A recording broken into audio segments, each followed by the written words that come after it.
My flagship proposal, the Freedom Dividend, would put $1,000 a month into the hands of every American adult, be a game changer for millions of American families.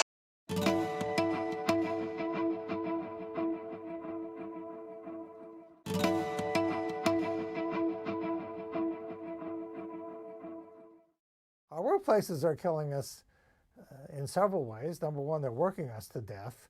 Too many hours. Hours has been shown to be related, for instance, to blood pressure in an almost monotonic relationship. Workplaces are killing us because they stress us. An absence of job control, work-family conflict, economic insecurity is obviously stressful. So the combination of working us to death and stressing us to death is what's killing us. We understand that people's minds affect their bodies. And stress is, of course, a mental state and a mental attitude. So in some sense, it's not that surprising that things that make you stressed, nervous, anxious, feel out of control would have enormous physiological impact. And that's what the epidemiological literature has shown really for a long time. So our contribution in the research that we did was to take a bunch of stuff that was kind of sitting there and put it together. So there were studies of health effects of various workplace stressors, and there were estimates of the prevalence of various workplace stressors. What we did is put this all together in a big model to estimate the total effects on population health and healthcare costs.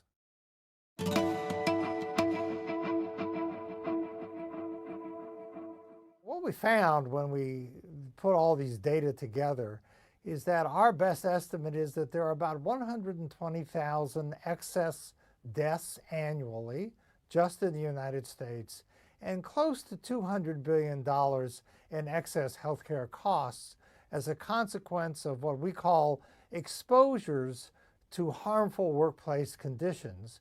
And those would be things such as economic insecurity, absence of health insurance, shift work, work-family conflict, things that either affect directly access to health care, like health insurance, or put stress and strain on people.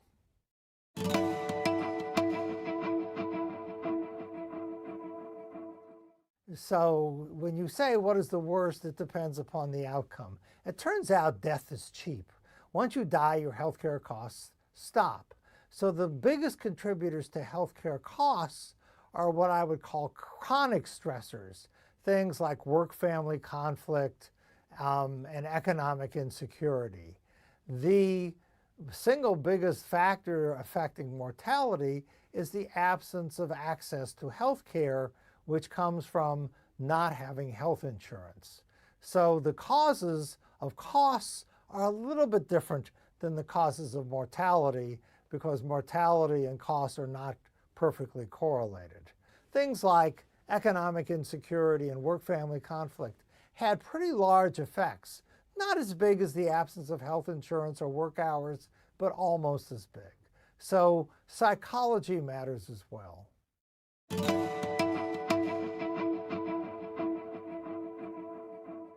Well, I think for people, employees, they need to understand that going to places where they experience work-family conflicts, shift work, long work hours, economic insecurity, don't get access to health insurance, that this is more than just, something that's inconvenient. This is something that actually affects their well-being in a deep and profound way, and they ought to take these factors into account as they select their jobs.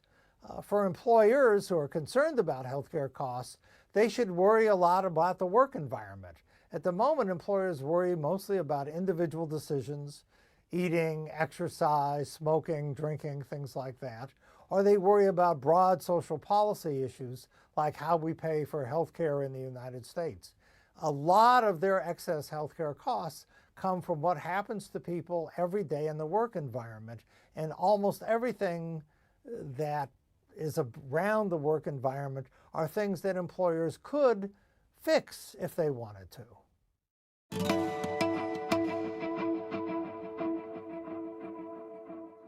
Just as we have regulated secondhand smoke exposure, presumably public policy could do something to intervene, and not so much to regulate the workplace, but if you think about it, what we're talking about is a form of social pollution.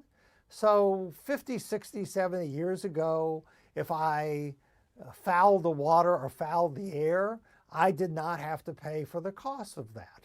And so if you had companies incur the costs of laying people off and making people feel economically insecure, if you had companies facing the costs of not providing people health insurance, not providing people flexibility to take care of their family obligations, not providing justice and fairness, which is another one of the workplace exposures, then those costs would become internalized to the employer and they would make better and more economically rational decisions. But at the moment, they just pass the costs off to the larger society, so therefore they're not very concerned about this. Because at the end of the day, if you think about it, if an employee gets really sick or really dies, they drop out of the workforce and they're no longer the employer's responsibility at all. So what we need to do with respect to social pollution or human pollution is what we have done in the past with environmental pollution, which is to have the employers see the cost of their actions so they can make more intelligent and sounder decisions.